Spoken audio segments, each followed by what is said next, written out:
Queen Nzinga Mbande's story began in the royal court of the Ndongo kingdom, where she stood apart from others her age. She was the favorite child of her father, Ndongo a ruler who quickly recognized her sharp mind and fearless personality, while most young girls of noble birth were kept away from matters of state. Nzinga was invited to observe council meetings and military preparations. She listened as leaders debated strategy, watched warriors train, and absorbed the delicate balance of tribal politics. These early lessons shaped her understanding of power and leadership, setting her on a path very different from that of her siblings, especially her brother Mbande, who lacked her natural confidence and political instinct. After their father's death, Mbande took the throne, and the bond between brother and sister hardened into a tense rivalry. Nzinga's intelligence and growing popularity made him uneasy, and he began to see her not as an ally, but as a threat. Accounts from the period suggest that his fear drove him to ruthless decisions, including the killing of Nzinga's young son to eliminate any future challenge to his bloodline. Yet history often forces uneasy alliances. As Portuguese expansion tightened around Ndongo and the survival of the kingdom came into question, Mbande had little choice but to rely on the one person capable of negotiating with the Europeans. Swallowing his pride, he sent Nzinga on a diplomatic mission that would soon become legendary. In 1622, Nzinga traveled to Luanda to meet the Portuguese governor, João Correia de Sousa. The reception room was carefully staged to diminish her authority. The governor sat elevated in a chair, while a simple mat was placed on the floor for her, a clear signal that she was expected to accept an inferior position. Nzinga refused to comply.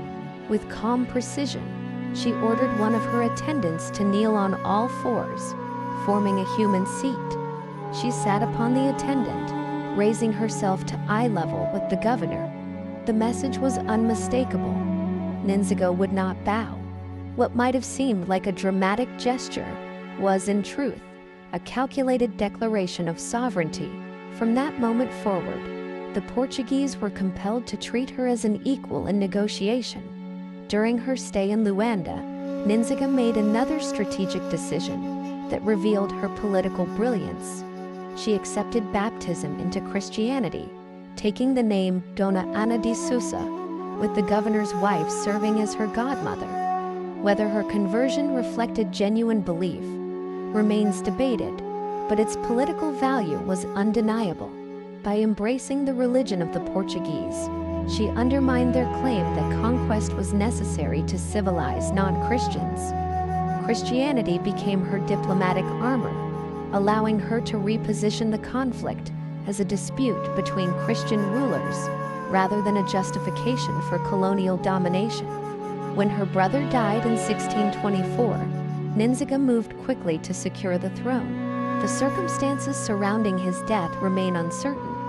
Some believe despair drove him to end his own life, while others suspected Nzinga acted to remove a dangerously unstable ruler.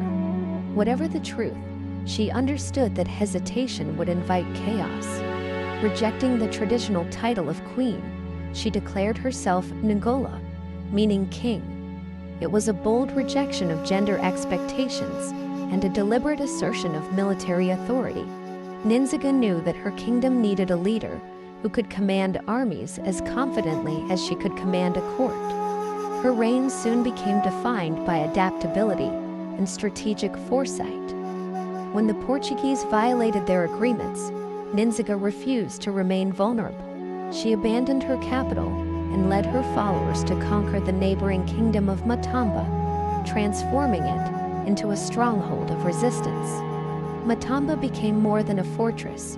It was a refuge for those fleeing enslavement and a symbol of defiance against foreign control. Nzinga also demonstrated remarkable awareness of global politics. Recognizing that European powers often competed with one another, she formed an alliance with the Dutch, using their naval strength to counter Portuguese advances. By skillfully navigating these rivalries, she maintained her independence while preserving her cultural identity. This flexible approach allowed her to keep powerful enemies off balance for more than 40 years. As the decades passed, Nzinga evolved from a diplomat into a seasoned commander whose name carried weight across the region. She endured betrayal, war, and relentless pressure from colonial forces, yet refused to surrender her autonomy. When she died in 1663, at the age of 81, she left behind a legacy few rulers ever achieve. She had secured a peace treaty that recognized the independence of Matamba, ensuring that her people could determine their own future. Nzinga's life traced an extraordinary arc, from a favored daughter learning the mechanics of power to a monarch who reshaped the destiny of her nation. She turned personal tragedy and external threat into a story of endurance and calculated resistance. Today, she is remembered not only as a central figure in Angolan history, but as a lasting symbol of resilience, leadership, and the enduring struggle for freedom.